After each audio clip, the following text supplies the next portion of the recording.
ఓం నమో వెంకటేశాయ. ప్రాప్తాశేషదేహి సఖ్యా ఆప్తాశేషానిత్య సౌఖ్య గోవింద గోవింద.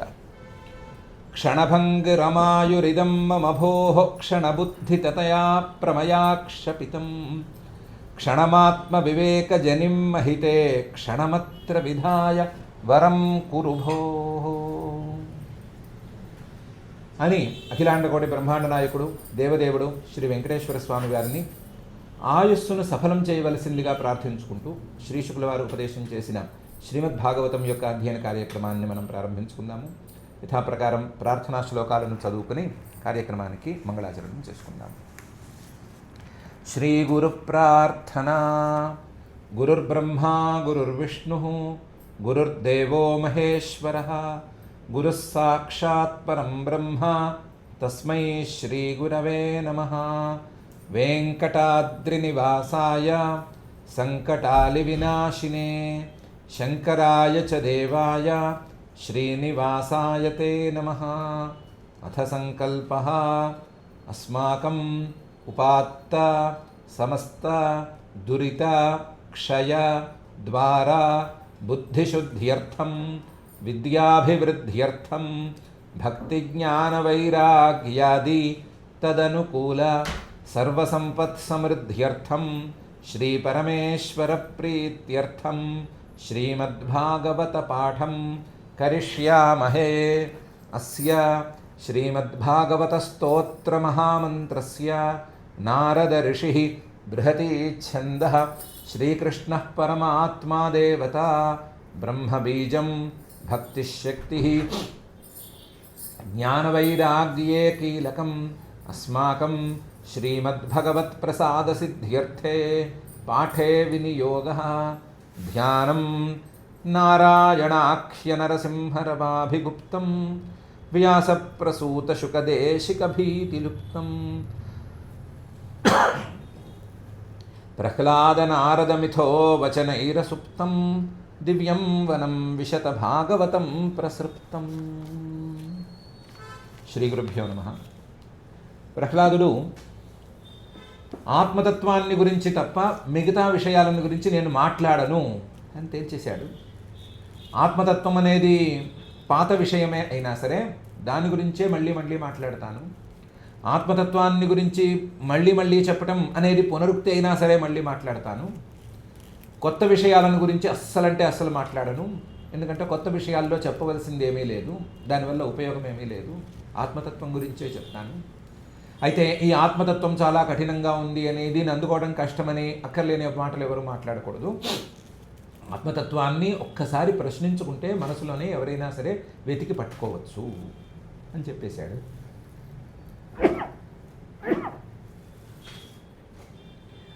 చెప్పి దాన్నే ఆ విషయాన్నే పై శ్లోకాలలో మరింత ప్రస్ఫుటంగా చెప్తున్నాడు. కిం సామాన్యత కిం విషయోపపాదనై అని చెప్పాను కదా, ఆ విషయాలన్నీ ఎలా ఉన్నాయి, వాటిని గురించి ఎందుకు మాట్లాడుకోవాలి అనే సంగతి చూసుకుందాము అని పై శ్లోకంలో మొదలు పెడుతున్నాడు. రాయః కలత్రం పశవస్సుతాదయో గృహామహీ కుంజరకోశభూతయః సర్వేర్థకామాః క్షణభంగురాయుషః కుర్వంతి మర్త్యస్య కియత్ ప్రియం చలాః అని.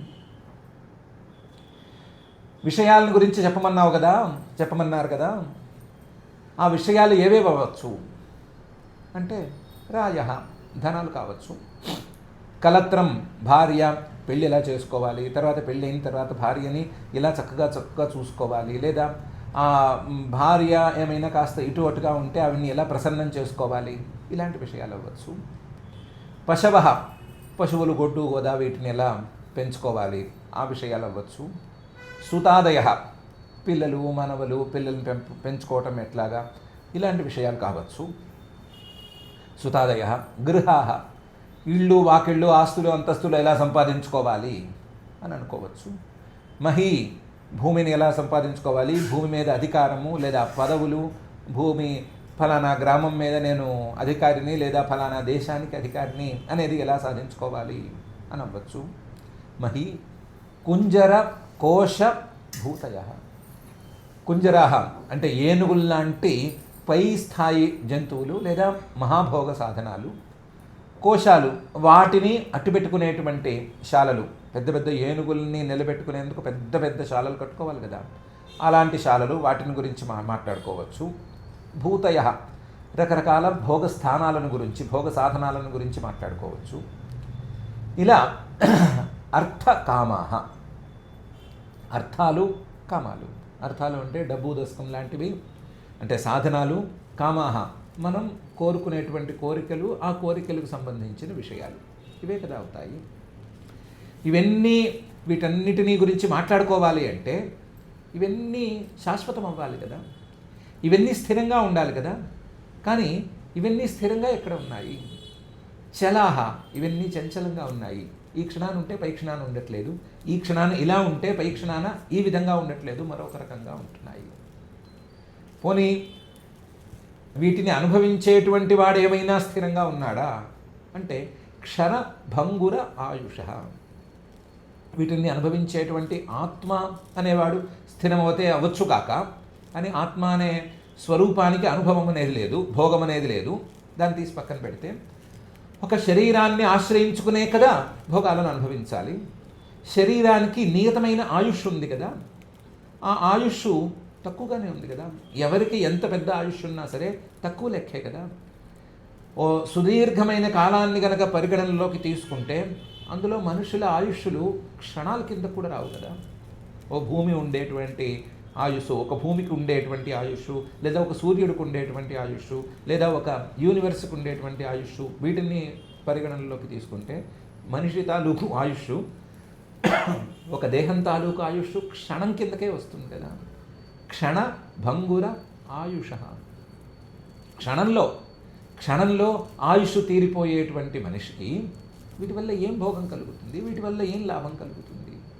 క్షణభంగుర ఆయుష కుర్వంతి మర్త్యస్య తప్పనిసరిగా మరణించవలసినటువంటి మనిషికి కుర్వంతి కియత్ ప్రియం, ఎంతవరకు భోగాన్ని, ఎంతవరకు ఇష్టాన్ని, ఎంతవరకు సుఖాన్ని కలిగించగలవు.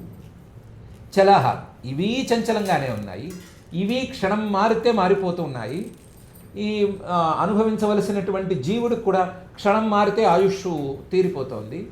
ఈ రెండూ సమానంగా ఉన్నప్పుడు ఏమాత్రం ప్రియం కలుగుతుంది, ఏమాత్రం ఇష్టం ఉంటుంది, ఏమాత్రం భోగం కలుగుతుంది, ఏమాత్రం సుఖం కలుగుతుంది?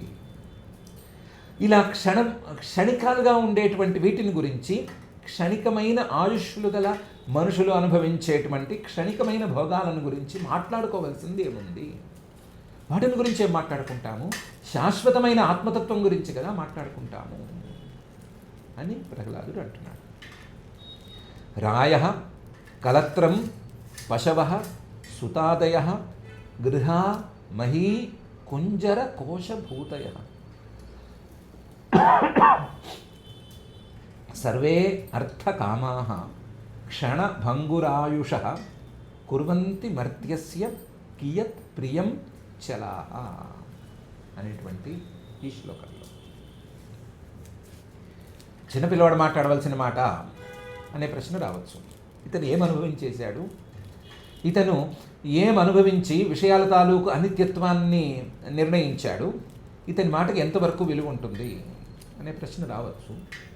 కానీ ఇతను ఈ జన్మలో అనుభవించకపోయి ఉండవచ్చు, కానీ గత జన్మలలో అనుభవించి ఉన్నాడు, గత జన్మలలో ఈ ఆలోచనలు చేసి పెట్టుకుని ఆ జన్మ సంస్కారంతో ఈ జన్మలో మాట్లాడుతున్నాడు అనేటువంటి పాయింట్ ఒకటి ఉండనే ఉంది. ఇది కాక ఇతను శాస్త్ర దృష్టితో మాట్లాడుతున్నాడు, శాస్త్రంలో ఏముందో దాన్ని దృష్టిలో పెట్టుకుని మాట్లాడుతున్నాడు, శాస్త్రం మీద అచంచలమైనటువంటి విశ్వాసంతో మాట్లాడుతున్నాడు.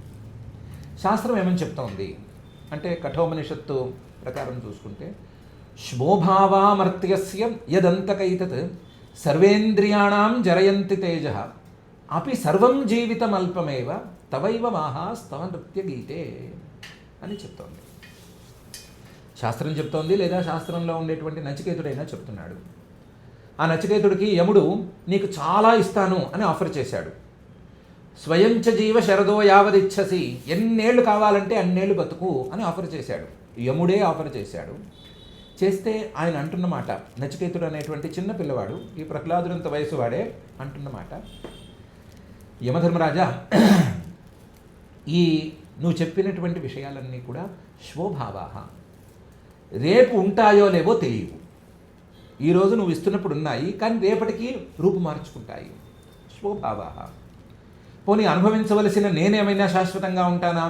మర్త్యస్య, నేను ఎప్పటికో ఒకప్పటికి మరణించవలసిన వాడిని.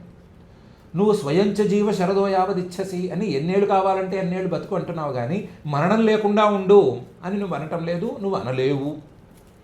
మర్త్యస్య ఎంత యదంతకైతే అంతక, నువ్వే యమధర్మరాజుగా నేను చాలు అనుకున్న రోజున వచ్చేస్తావు. నువ్వే నా ప్రాణాలు తీయడానికి సిద్ధంగా ఉన్నావు. పోనీ అనుభవించేటప్పుడు ఇవేమైనా సుఖాన్ని ఇస్తాయా? లేదు. సర్వేంద్రియాణం జరయంతి తేజ, ఇంద్రియాలను అరగదీసేస్తాయి. ఇంద్రియాల తాలూకు ప్రభావాన్ని, ఇంద్రియాల తాలూకు సామర్థ్యాన్ని హరించి వేస్తాయి. చూడగా చూడగా కన్ను గుడిదైపోతుంది, కన్ను తన ప్రభావాన్ని కోల్పోతుంది. ఇలాగే ఇంద్రియాలన్నిటికీ కూడా. పోనీ ఏదో చాలా సుదీర్ఘమైన ఆయుష్ ఇస్తున్నావు కదా అని సంతోషించవలసిందేమీ లేదు. ఎందుకు? అపి సర్వం జీవితం అల్పమేవ. ఎవరి జీవితాన్ని తీసుకున్నా సరే, చివరికి సత్యలోకంలో నివాసం ఉండే హిరణ్య గర్భుణ్ణి తీసుకున్నా సరే, ఈ అనంతమైన కాలం దృష్టిలో ఆయన జీవితకాలం కూడా చాలా స్వల్పమే. అపి సర్వం జీవితం అల్పమేవ. అందువల్ల నాకేదో అవిస్తాను ఇవిస్తాను అని ఏమీ అనద్దు, ఆఫర్ చేయొద్దు. నువ్వు ఇస్తానన్న వాహనాలు నువ్వే ఉంచుకో, నువ్వు ఇస్తానన్న అప్సరసల్ని, వాళ్ళు చేసే నాట్యాలని నువ్వే చూసుకో. అలాగే గీతే, నువ్వేదో ఇస్తానన్న సంగీతాన్ని, సంగీతం పాడే వాళ్ళని నువ్వే వినుకో, నాకు వద్దు. తవైవ వాహాస్తవ నృత్య గీతే, నాకు ఆత్మతత్వాన్ని గురించి మాత్రమే చెప్పు అని అడిగాడు నచికేతుడు. ఇలా ఆలోచించాలి, వస్తువులను గురించి ఇలా ఆలోచించాలి అని శాస్త్రం చెప్తోంది. నచికేతుడి ముఖం ద్వారా శాస్త్రం చెప్తోంది. ఆ శాస్త్రం చెప్పిన దాన్ని ఇతను అర్థం చేసుకున్నాడు. అర్థం చేసుకుని ఆ శాస్త్ర దృష్టితో మాట్లాడుతున్నాడు. ఎంతటి జీవితమైనా సరే అల్పజీవితమే.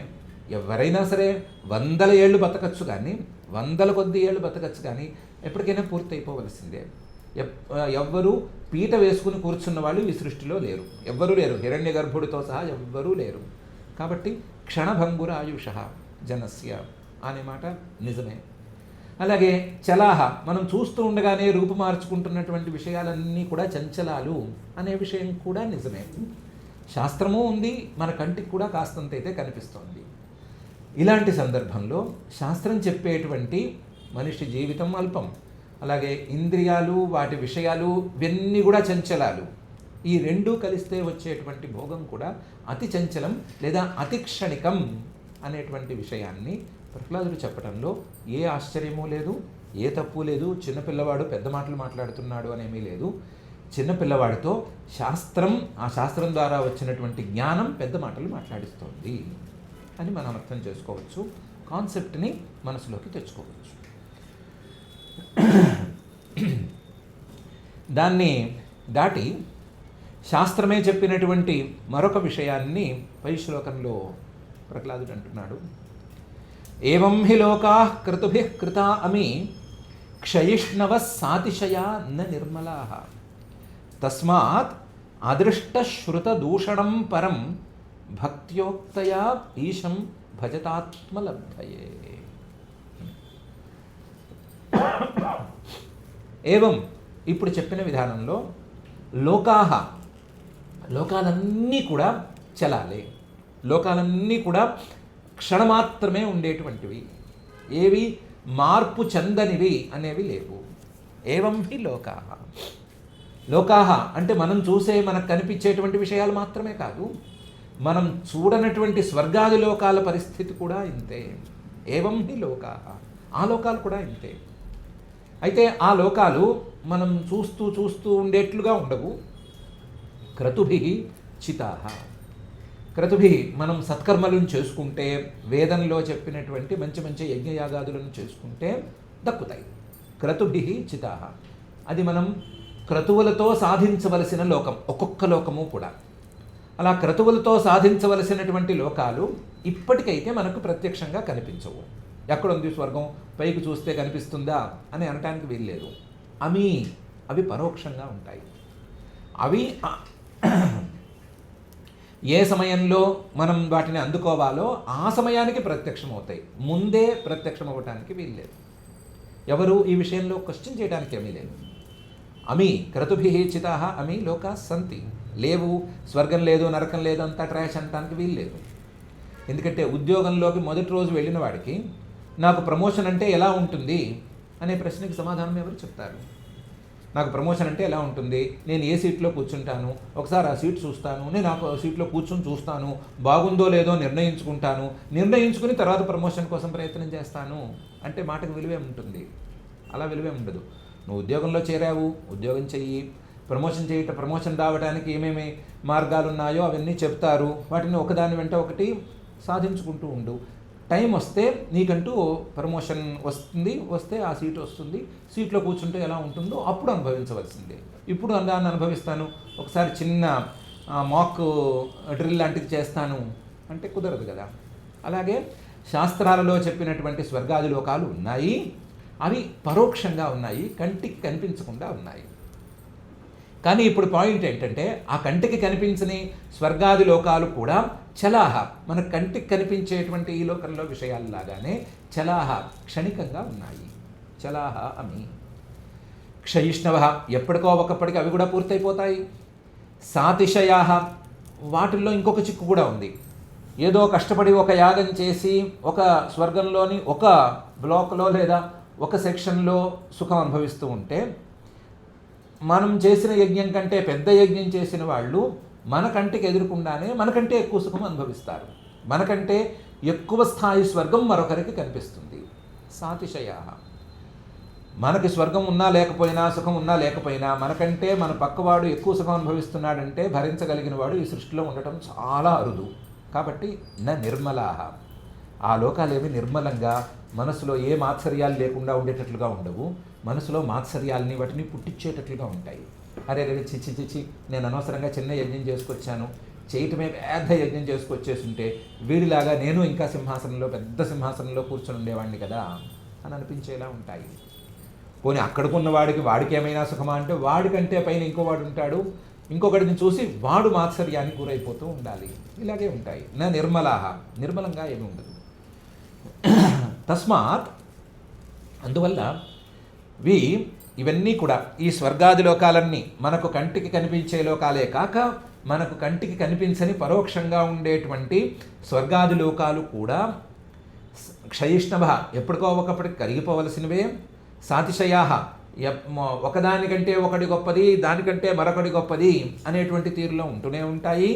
క్షయిష్ణవ సాతిశయ నిర్మలాహ, మాత్సర్యాది దోషాలతోనే కూడి ఉంటాయి. కాబట్టి తస్మాత్ అదృష్ట శృత దూషణం, మనం కంటితో చూసి ఈ లోకంలో పదార్థాలు ఎలా ఉన్నాయో నిర్ణయించుకుంటాము. కంటితో చూడకపోయినా సరే పరోక్షంగా ఉండేటువంటి స్వర్గాది లోకాలు కూడా ఇలాగే ఉంటాయి అని శాస్త్రం ద్వారా, వేదం ద్వారా నిర్ణయించుకుంటాము. కానీ మనం కంటితో చూసినా, శాస్త్రాలలో వెతికినా సరే ఆత్మస్వరూపానికి ఈ రకమైన దోషాలేమీ లేవు అని తెలుస్తోంది. ఆత్మస్వరూపం లేదా పరమాత్మ యొక్క రూపం, దానికి మాత్రం ఈ దోషాలు లేవు. ఏ దోషాలు లేవు? క్షయిష్ణుత్వం, అనిత్యత్వం అనే దోషం లేదు. అదేమి అశాశ్వతంగా లేదు. అలాగే సాతిశయంగా లేదు, దానికంటే గొప్పది మరొకటి లేదు. కాబట్టి సాతిశయంగా లేదు, నిర్మలంగా ఉంది. నిర్మలాహ అనేటువంటి దోషం, మాలిన్యం అనేటువంటి దోషం దానికి పట్టదు. కాబట్టి నిర్మలాహ అనే దోషం కూడా దానికి వర్తించట్లేదు. అదృష్ట శృత దూషణం ఏంటిది? పరం, అది పరమాత్మ యొక్క తత్వం. దాన్ని భక్త్యా ఉక్తయా, ఇంతకుముందు చెప్పినటువంటి భక్తితో భజత, మీరు సేవించుకోండి. ఆత్మలబ్ధయే, మీ యొక్క స్వస్వరూపాన్ని అందుకోవటం కోసం, మీరు మరిచిన మీ యొక్క తత్వాన్ని మీరే తిరిగి తెలుసుకోవటం కోసం ఈ స్వరూపాన్ని పట్టుకోండి, ఈ స్వరూపాన్ని సేవించుకోండి. క్షయిష్ణువులుగా ఉండే, సాతిశయాలుగా ఉండే, అనిర్మలంగా ఉండేటువంటి మిగతా రూపాలని, మిగతా లోకాలని మీరెందుకు పట్టుకోవటము అని ప్రహ్లాదుడు ఈ శ్లోకంలో అంటున్నాడు. ఏవం హి లోకాః క్రతుభిః కృతా అమి క్షయిష్ణవః సాతిశయా నిర్మలాః తస్మాత్ అదృష్టశ్రుతదూషణం పరం భక్త్యా ఉక్తయా ఈశం భజత ఆత్మలబ్ధయే అని ఈ శ్లోకం. ఈ శ్లోకంలోనే పాఠాంతరం ఉన్నట్టుంది. భక్త్యా ఏకయా, ఏకభక్త్యా, అనన్య భక్తితో ఆ పరమాత్మని పొందండి అనే అర్థంలో పాఠాంతరం కూడా ఉన్నట్లుంది. ఏ పాఠమైనా సమానంగానే ఉంది. ఇంతకుముందు చెప్పింది కూడా అనన్య భక్తిని గురించే, దాని గురించే ఏకయ అనే పదంతో చెప్తున్నారు అని అనుకోవచ్చు. ఈ మాటను కూడా స్వర్గాది లోకాలు నువ్వు చూసావా ప్రహ్లాదుడా, నువ్వు స్వర్గాది లోకాలు క్షయిష్ణవ లేదా సాతిశయా ననిర్మలా అని ఎలా చెప్తావు అని అడిగేందుకు వీలుగా లేదు. ఎందుకంటే ఆయన శాస్త్రదృష్టితోనే మళ్ళీ చెప్తున్నాడు. తద్యథేహ కర్మచితో లోక క్షీయతే ఏమమేవాముత్ర పుణ్యచితో లోక క్షీయతే అని చెప్తోంది శాస్త్రం. మన కంటికి ఎదురకుండానే ఏదో కుండ తయారు చేస్తున్నాము, లేదా ఇంకొక వస్తువు తయారు చేస్తున్నాము, లోహంతో కానీ మట్టితో కానీ బంగారంతో కానీ దేనితోనైనా దాంతో తయారు చేస్తున్నాము. ఆ చేసిన వస్తువు మన కంటికి ఎదురకుండానే కొద్ది కొద్దిగా పాడవుతూనే వస్తుంది. చిన్నప్పుడు ఒక ఇత్తడి గిన్నె తయారు చేస్తే మనం వయస్సు మళ్ళీ ఏదో ముసలితనానికి వచ్చేసరికి అది అరిగి కనిపిస్తుంది కదా, ఖచ్చితంగాను కనీసం అరుగుదల కనిపిస్తుంది. ఇంకా చిల్లులు పడటం, విరిగిపోవటం, పగిలిపోవటం, సొట్టలు లొట్టలు అన్నీ మామూలే. అరిగైతే కనిపిస్తోంది కదా, అరుగుదల కనిపిస్తోంది కదా. కర్మచిత లోక, మనం కర్మలతో సంపాదించుకున్నటువంటి ఈ విషయం, ఈ లోకంలో ఉండేటువంటి విషయం క్షీయతే, క్షయాన్ని పొందుతూ ఉంటే, అముత్ర పైలోకాల్లో పుణ్యచిత, పుణ్యంతో సంపాదించుకున్నటువంటి లోకం, ఆ స్వర్గాది లోకంలో ఉండేటువంటి విషయం కూడా క్షీయతే, క్షయాన్ని పొందుతోంది, అది కూడా నశిస్తోంది, క్రమంగా అరిగిపోతోంది, కరిగిపోతోంది అని శాస్త్రం చెప్తోంది. దాన్నే ఈయన అందంగా ఈ శ్లోకంలో తీసుకొచ్చి చూపిస్తున్నాడు. ఏవం హి లోకా క్రతుభిః కృతామి క్షయిష్ణవ సాతిశయా నిర్మలా తస్మాదదృష్టశ్రుతదూషణం పరం భక్త్యోక్తయేషం భజతాత్మలబ్ధయే. అందువల్ల వస్తువుల్ని పట్టుకోవద్దు, వస్తువుల్ని కాక ఈ వస్తువుల్ని నియంత్రించేటువంటి ఈశుణ్ణి, పరమేశ్వరుణ్ణి, ఆయన్ని పట్టుకోండి, పట్టుకుని ఆత్మస్వరూపాన్ని తిరిగి తెలుసుకోండి అని ఈ శ్లోకంలో అంటున్నాడు. అని యదర్థ ఇహ కర్మాణి విద్వన్మాని అసకృన్నరః కరోత్యతో విపర్యాసం అమోఘం విందతే ఫలం అనే శ్లోకంలోనూ సుఖాయ దుఃఖమోక్షాయ సంకల్ప ఇహ కర్మిణ సదాప్నోతీహయా దుఃఖం అనీహాయా సుఖావృత అని పై శ్లోకంలోనూ ఒక కొత్త కోణాన్ని పరిచయం చేస్తున్నాడు. ఎవరైనా సరే హాయిగా కాలు మీద కాలేసుకుని కూర్చోకుండా ఎందుకు పనులు చేస్తున్నారు? ఎందుకు చేస్తున్నారు? యదర్థ ఇహ కర్మాణి, ఈ దేనికోసం ఇహ ఈ జీవితంలో కానీ ఈ లోకంలో కానీ కర్మలను చేస్తున్నారు. విద్వన్మాని, ఎవరికి వాళ్ళకి కదిలిస్తే మేమే తెలివైన వాళ్ళం అనే అభిప్రాయం ఉంది కదా, మాకే అన్నీ తెలుసు అనే అభిప్రాయం ఉంది కదా. విద్వన్మాని అసకృత్, విద్వన్మానిగా ఉన్నా సరే కాలు మీద కాలు వేసుకుని కూర్చోవలసిన పరిస్థితి ఏమైనా ఉందా అని అనుకున్నా సరే అసకృత్, మళ్ళీ నరహ, ప్రతి మనిషి విద్వన్మాని నరహ, నేను పండితుణ్ణి, నేను తెలిసిన వాడిని, నేను తెలివైన వాడిని అనుకునే ప్రతి మనిషి కూడా కరోతి, కర్మలను చేసుకుంటున్నాడు. కిమర్థం, ఎందుకు చేస్తున్నాడు? కరోతి, చేయకుండా మాత్రం ఉండట్లేదు. అతో విపర్యాసం అమోఘం విందతే ఫలం. ఒకప్పుడు చేయకపోతే ఏ కర్మ చేయకుండా కూర్చుంటే, ఏ పని చేయకుండా కూర్చుంటే, కాలు మీద కాలేసి కూర్చుంటే విపర్యాసం, తాను అనుకున్నది కాక దానికి వ్యతిరేకంగా ఫలితాన్ని పొందుతున్నాడు. విపర్యాసం అమోఘం విందతే ఫలం. అయ్యో నేను పని చేయకపోతే నాకు కావలసింది రాదు అని గట్టిగా నమ్మేటట్లుగా ఇతను అవశ్యం తప్పనిసరిగా, అమోఘం తప్పనిసరిగా తాను చేయనందుకు ఫలితాన్ని కూడా అనుభవిస్తున్నాడు అనే నమ్మకంలో ఉన్నాడు కదా. నేను పని చేస్తేనే నాకు కావాల్సింది లభిస్తోంది, నేను పని చేయకపోతే నాకు కావాల్సింది నాకు లభించదు, నాకు అక్కర్లేనిది వస్తుంది అనేటువంటి మాటతో ఉన్నాడు కదా. ఎందుకు ఈ పనులు చేస్తున్నాడు? ఎందుకు చేయకుండా ఉండలేకపోతున్నాడు? యదర్థ ఇహ కర్మాణి విద్వన్వాని అసకృన్నరః కరోత్యతో విపర్యాసం అమోఘం విందతే ఫలం అని ఈ శ్లోకంలో ప్రశ్నిస్తున్నాడు. ప్రశ్న వరకే ఈ శ్లోకంలో ఉంది. ఈ శ్లోకంలో కూడా పాఠాంతరం ఉన్నట్టుండి యదధ్యర్థ్య అని. ఏదో కోరే చేస్తున్నాడు కదా, ఏం కోరి చేస్తున్నాడో చెప్పండి. ప్రతి మనిషి చిన్నపిల్లవాడి దగ్గర నుంచి చివరి క్షణం వరకు, లేదా అప్పుడే పుట్టిన పసి పాపాయి దగ్గర నుంచి, ఏడుపుతో పని మొదలుపెట్టే, కాళ్ళు చేతులు ఆడించడంతో పని మొదలుపెట్టే పసి పాపాయి దగ్గర నుంచి చివరి క్షణం వరకు ఉండేటువంటి ప్రతి మనిషి ఏదో పని చేస్తూనే ఉన్నాడు కదా, లోపలో బయట ఏదో ఒకటి చేస్తున్నాడు కదా, ఎందుకు చేస్తున్నాడో చెప్పండి, దేన్ని కోరి చేస్తున్నాడో చెప్పండి అని ఈ శ్లోకంలో అడుగుతున్నాడు. ఎందుకు చేస్తున్నాడు? సుఖాయ దుఃఖమోక్షాయ సంకల్ప ఇహ కర్మిణః సదాప్నోతి ఇహయా దుఃఖం అనీహాయ సుఖావృత. ఎందుకు చేస్తున్నాడు? సుఖాయ, సుఖం కోసం చేస్తున్నాడు. దుఃఖమోక్షాయ, దుఃఖం పోవాలి అనేటువంటి అభిప్రాయంతో చేస్తున్నాడు. దుఃఖ మోక్షాయ, దానికోసమే కదా. సంకల్ప ఇహ కర్మిణః, ఈ లోకంలో లేదా ఈ జీవితంలో కర్మిణః, కర్మలు చేసే, కర్మలను చేయాలని అనుకునేటువంటి వాడి యొక్క సంకల్పం అనేది ఉంది కదా, దానికోసమే ఉంది. నీకేం కావాలి? సుఖంగా ఉండాలి, నాకేం కష్టాలు రాకూడదు అనే అంటున్నాడు కదా. అంటే కావాల్సింది ఏంటి? కర్మలా సుఖమా, లేదా కర్మలా దుఃఖాన్ని పోగొట్టుకునే ఉపాయమా? అంటే సుఖమే కావాలి, దుఃఖాన్ని పోగొట్టుకునే ఉపాయం కావాలి అనే మాట అయితే, సదా ఆప్నోతి ఈహయా దుఃఖం. నువ్వు చేసేటువంటి ఈ కర్మలు నీకు మొత్తం మీద దుఃఖాన్నే కదా ఇస్తున్నాయి.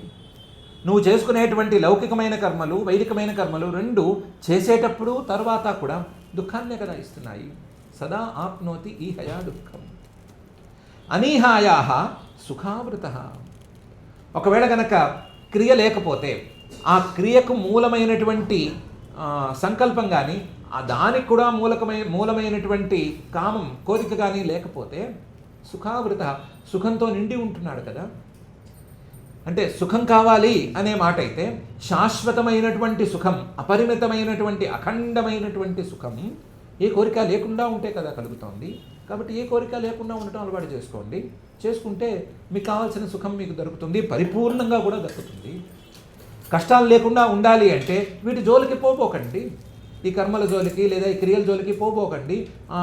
కష్టాలు లేకుండా చేసేటువంటి ఆత్మతత్వాన్ని అందుకోండి, దాన్ని తెలుసుకోండి. తెలిస్తే మీకు సంకల్పం తీరిపోయినట్లే కదా. మీకేం కావాలో చెప్తే దాని ఉపాయం మేము చెప్తాం కదా అని ప్రహ్లాదుడు ఈ శ్లోకంలో అంటున్నాడు. సుఖాయ దుఃఖమోక్షాయ సంకల్ప ఇహ కర్మిణః సదాప్నోతి ఈహయా దుఃఖం అనీహాయ సుఖావృత అనేటువంటి శ్లోకంలో ఎన్నో ఉపనిషద్వాక్యాల సారాంశాన్ని ఈ రెండు శ్లోకాల్లోనూ చెప్తున్నాడు. ఉపనిషద్వాక్యాలు పెరిగిపోతున్నాయి, శ్లోకాలు తరిగిపోతున్నాయి, వాటి వివరణ పెరిగిపోతుంది, శ్లోకాల వివరణ తరిగిపోతోంది అని అనుకుంటున్నాం. కాబట్టి కొంచెం స్కిప్ చేద్దాం దాన్ని.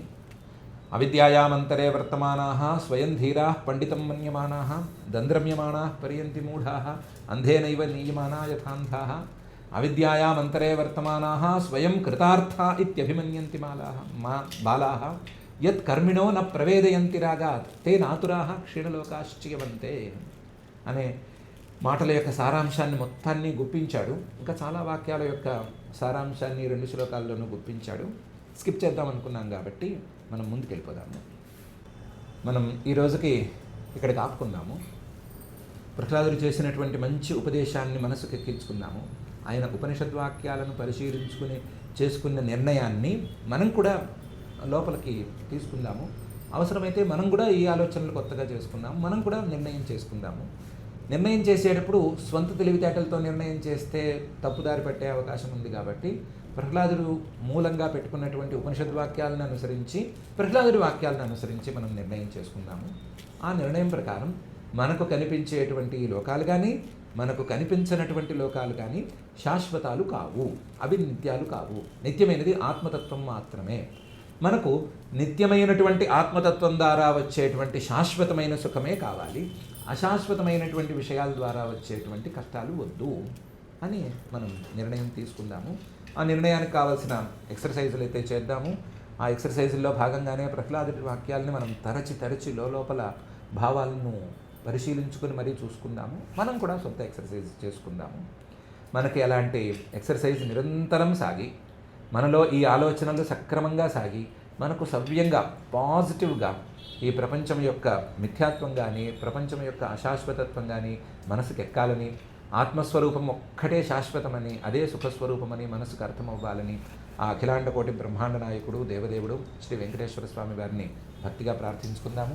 ఆ ప్రార్థనతో తక్కువ శ్లోకాలే ఉన్నాయి కాబట్టి నిదానంగా ఈ రోజుకి పారాయణ కార్యక్రమం చేసుకుందాం. అథ శ్రీమద్భాగవతే పారమహంస్యాం సంహితాయాం సప్తమస్కంధే సప్తమాధ్యాయే శ్లోకాః. రాయః కలత్రం పశవః సుతాదయో గృహామహీ కుంజరకోశభూతయః సర్వేర్థకామాః క్షణభంగురాయుషః కుర్వంతి మర్త్యస్య కియత్ ప్రియంచలాః.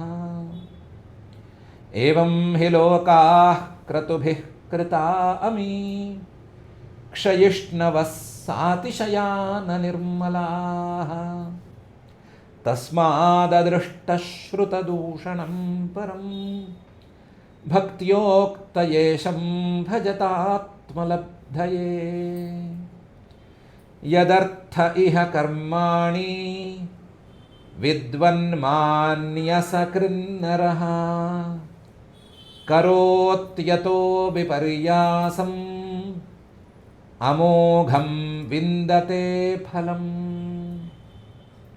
సుఖాయ దుఃఖమోక్షాయ సంకల్ప ఇహ కర్మిణః సదాప్నోతిహ యా దుఃఖం అనీహాయా సుఖావృతః. ఇతి శ్రీమద్భాగవతే పారమహంస్యాం సంహితాయాం సప్తమస్కంధే సప్తమాధ్యాయే శ్లోకాః. అథ క్షమా ప్రార్థనా యదక్షరపదభ్రష్టం మాత్రాహీనం చ యద్భవేత్ తత్సర్వం క్షమ్యతాం దేవ నారాయణ నమోస్తుతే. అథ భగవత్సమర్పణం కాయేన వాచా మనసేంద్రియైర్వా బుద్ధ్యాత్మనా వా ప్రకృతే స్వభావాత్ కరోమి యద్యత్ సకలం పరస్మై నారాయణాయేతి సమర్పయామి. అథ లోకక్షేమ ప్రార్థనా సర్వే భవంతు సుఖినః సర్వే సంతు నిరామయాః సర్వే భద్రాణి పశ్యంతు మా కశ్చిద్ దుఃఖభాగ్ భవేత్. అథ మంగళం శ్రియః కాంతాయ కళ్యాణ నిధయే నిధయేర్థినాం శ్రీవేంకటనివాసాయ శ్రీనివాసాయ మంగళం.